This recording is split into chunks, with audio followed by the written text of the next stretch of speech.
Hello, this tutorial is one of the virtual how-to series brought to you by the Rhodes University Library Scholarly Communication Office. The series is intended to assist researchers to engage with seemingly informal ways by which to promote the visibility of researchers and their research, and at the same time elevate the academic prestige of Rhodes University. There has been a shift in the traditional practices of scholarly work. Technology and digitized environments have brought about this change. A huge aspect of this change is the social element. Scholarly work has become a more social journey, one in which ideas, research, and publications are shared more frequently with each other. This tutorial is focused on online researcher identities in this endeavor. We start this tutorial with a basic contextual setting. You are probably already familiar with the term research lifecycle. This is depicted in the figure that you see on the screen. Note that you, the researcher, are at the center of this research lifecycle.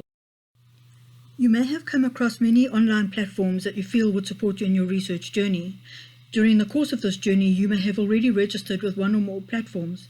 The platforms have been developed to assist researchers to increase their online research identity.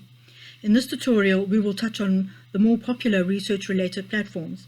The first category of the platforms encompass reference software management. These are designed to electronically manage references, citations, and bibliographies.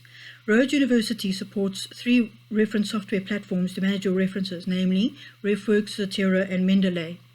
If you have already registered with one or more of these platforms, you have already acquired an online ID.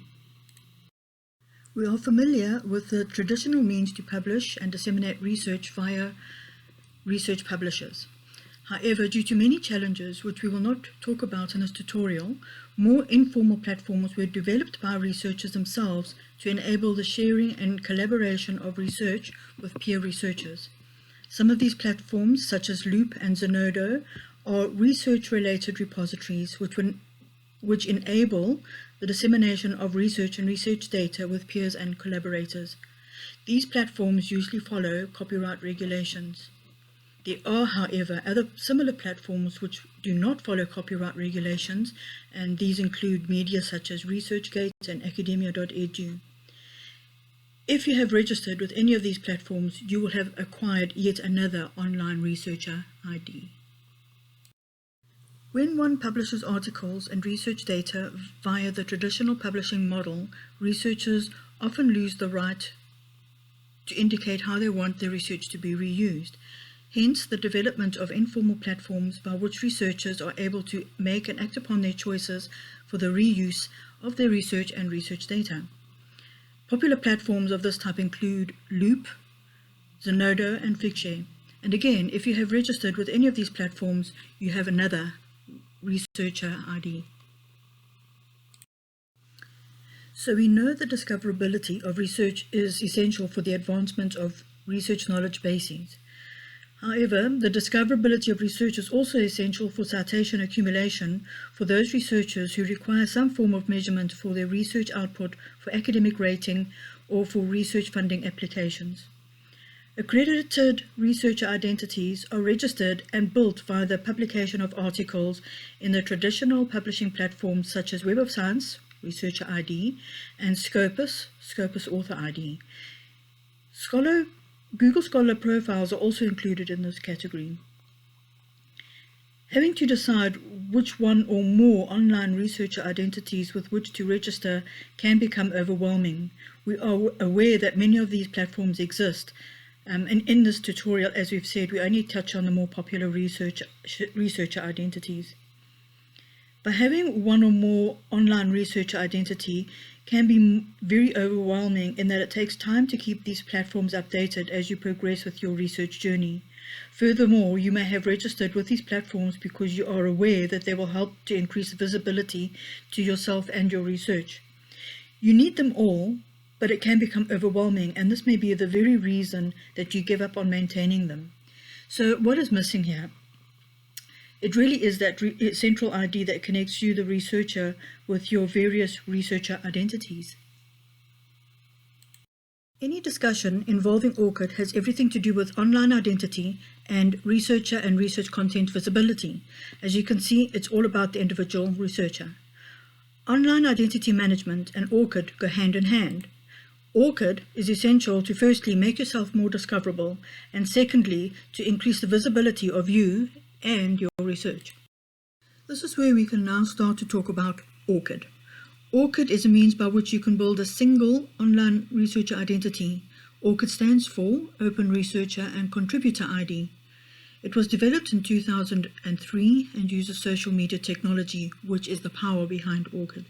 Throughout this tutorial, you will discover why ORCID needs to become an integral part of your research journey and why the NRF and other funders, academic raters and publishers now make it mandatory for you to register your ORCID when you apply for funding, academic rating, or submit an article for publication.